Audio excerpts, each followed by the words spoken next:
Assalamualaikum warahmatullahi wabarakatuh. Apa kabar semuanya? Semoga dalam keadaan sehat dan tetap semangat belajar. Pada kesempatan kali ini kita akan membahas tentang konsep perubahan dan berkelanjutan dalam sejarah. Konsep perubahan dan berkelanjutan dalam sejarah. Perubahan merupakan ketidaksamaan suatu keadaan dengan keadaan lain dari waktu ke waktu.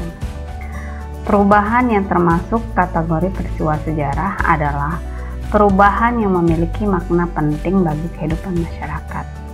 Oleh karena itu, tidak semua perubahan dapat dianggap sebagai peristiwa sejarah. Secara umum, konsep berkelanjutan berkaitan dengan perkembangan. Keberlanjutan merupakan perwujudan dari suatu proses perkembangan aspek kehidupan masyarakat yang terus berlanjut, meskipun situasi dan kondisinya telah berubah. Disebut mengalami perkembangan apabila dalam kehidupan masyarakat terjadi gerak secara berturut-turut dari bentuk yang satu ke bentuk yang lain. Perubahan yang terjadi dalam kehidupan manusia dipengaruhi oleh dua faktor, yaitu faktor eksternal dan faktor internal. Adapun faktor internal yang menyebabkan terjadinya perubahan dalam kehidupan masyarakat yaitu yang pertama, perubahan penduduk. Perubahan penduduk berarti bertambahnya atau berkurangnya penduduk dalam suatu masyarakat.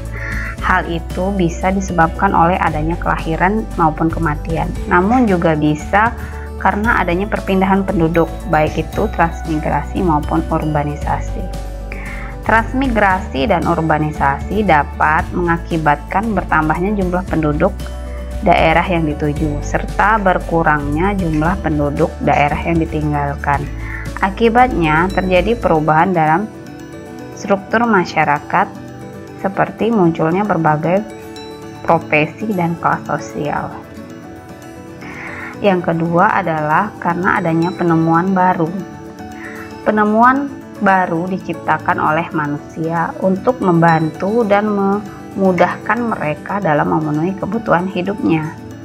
Penemuan baru yang menyebabkan perubahan pada masyarakat meliputi proses discovery, invention, dan inovasi. Discovery adalah penemuan unsur-unsur kebudayaan baru oleh individu atau kelompok masyarakat. Unsur baru itu dapat berupa alat-alat baru ataupun ide-ide baru. Sedangkan invention yaitu bentuk pengembangan dari suatu discovery. Discovery baru menjadi invention apabila masyarakat sudah mengakui, menerima, serta menerapkan penemuan baru itu dalam kehidupan dalam masyarakat. Yang ketiga adalah inovasi atau proses pembaruan yang merupakan proses panjang yang meliputi suatu penemuan unsur baru serta jalannya unsur baru yang diterima, dipelajari, dan akhirnya dipakai oleh sebagian warga masyarakat. Berikutnya adalah konflik dalam masyarakat. Nah, suatu konflik menyebabkan terjadinya pemecahan dalam ikatan sosial. Nah, konflik bisa berbentuk keadaan yang berbeda dan keadaan sebelum terjadi konflik. Contohnya, adanya konflik antar teman. Konflik dapat merubah kepribadian orang yang terlibat di dalamnya. Misalnya, seorang akan menjadi murung, pendiam, tidak mau bergaul, dan lain-lain. Namun, apabila orang-orang yang terlibat konflik itu sadar akan hal itu, maka mereka akan berusaha memperbaiki keadaan itu agar lebih baik daripada sebelumnya. Yang keempat adalah revolusi dalam masyarakat. Nah, revolusi ini adalah merupakan suatu perubahan secara cepat, baik itu ke arah yang lebih baik maupun ke arah yang lebih buruk. Nah, contohnya kita dapat melihat revolusi yang terjadi di Indonesia. Nah, dengan adanya proklamasi kemerdekaan, tentu saja merubah struktur pemerintahan kolonial yang ada di Indonesia berubah menjadi pemerintahan nasional. Nah, hal itu tentu saja diikuti dengan berbagai perubahan yang terjadi dalam masyarakat Indonesia, mulai dari keluarga, sistem sosial, sistem politik, maupun sistem ekonomi. Dan berikutnya adalah faktor eksternal penyebab terjadinya perubahan dalam masyarakat, merupakan faktor penyebab perubahan yang berasal dari luar masyarakat. Penyebab perubahan faktor eksternal dalam masyarakat antara lain karena lingkungan fisik atau alam, karena peperangan, dan juga karena pengaruh dari budaya asing. Yang pertama kita akan melihat bagaimana lingkungan fisik atau alam itu mengakibatkan terjadinya perubahan. Karena kondisi lingkungan fisik masyarakat memiliki potensi sebagai faktor yang menyebabkan terjadinya perubahan sosial. Maka dari itu, manusia harus mampu menjaga hubungan yang baik dan mampu melestarikan alam. Karena tidak jarang tindakan manusia justru mengakibatkan munculnya kerusakan alam. Misalnya, tindakan manusia yang suka menebang hutan secara liar. Tindakan tersebut dapat menimbulkan banjir dan tanah longsor pada musim penghujan. Akibatnya, banyak masyarakat yang kehilangan tempat tinggal, keluarga, serta sarana umum lainnya.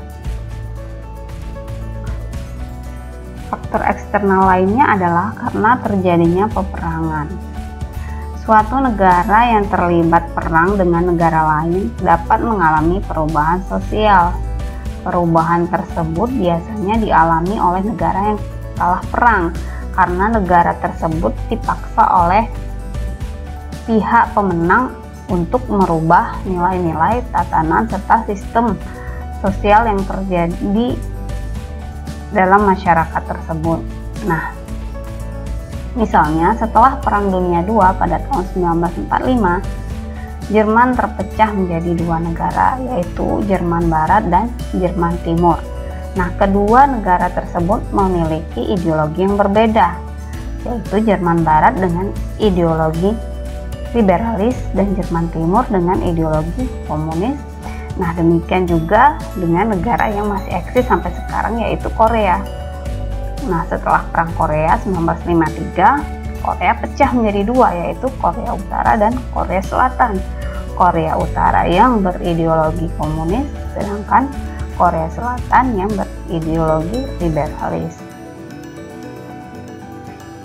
Yang ketiga adalah faktor eksternal yang ketiga adalah adanya pengaruh budaya lain. Nah, kebudayaan asing dapat menyebabkan terjadinya perubahan dalam masyarakat. Hubungan fisik antar dua kebudayaan masyarakat dapat menimbulkan pengaruh timbal balik. Proses penerimaan kebudayaan asing oleh masyarakat akan menyebabkan terjadinya akulturasi. Nah, akulturasi merupakan perpaduan antara dua kebudayaan atau lebih yang berbeda yang berlangsung secara damai dan serasi.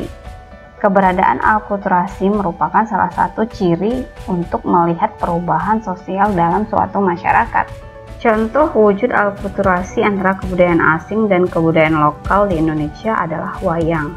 Pada masa praaksara, seni pertunjukan wayang biasanya dikaitkan dengan fungsi magis, yaitu sebagai bentuk upacara pemujaan kepada arwah nenek moyang.